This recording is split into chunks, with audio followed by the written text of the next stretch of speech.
মৰমৰ বন্ধু বান্ধৱীসকল, এয়া চাওক, মই আজি গেছতেই বেঙেনা পুৰিছোঁ আৰু আজি যিহেতু শনিবাৰ, গতিকে আজি মই ৰাতি এই বেঙেনা পোৰা ভাতৰ লগত খাম। এয়া বেঙেনাটো ধুনীয়াকৈ পুৰিলোঁ আৰু পেপাৰ এখনৰ ওপৰত ঠাণ্ডা হ'ব দিলোঁ। ঠাণ্ডা হোৱাৰ লগে লগে এয়া মই বাকলিটো গুচাই চুৰিখনেৰে ধুনীয়াকৈ ফালি ভিতৰত কিবা পোক চোক আছে নেকি চাইছোঁ। এয়া চাওক, ভিতৰত পোক চোক একো নাই।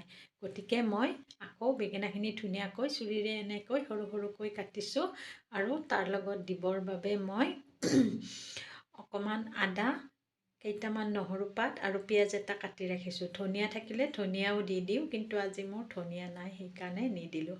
তাৰপিছত এইখিনি মই এতিয়া ইয়াৰ লগত দি দিম। এয়া চাওক, এইখিনি দি দিলোঁ আৰু তাৰ লগতে মই কেঁচা সৰিয়হৰ তেল, নিমখ আৰু অকণমান জালুকৰ গুড়ি দিম, কিয়নো মই যিহেতু ইয়াত কেঁচা জ্বলা নিদিওঁ, গতিকে মই অকণমান জালুকৰ গুড়ি দিম আৰু সেইখিনি ধুনীয়াকৈ চামুচখনেৰে মিক্স কৰিম আৰু মই ৰাতি ভাতৰ লগত এনেকৈ খাম। এনেকৈ খাই বহুত টেষ্টি লাগে, গতিকে আপোনালোকেও এনেকৈ বনাই খাই চাব।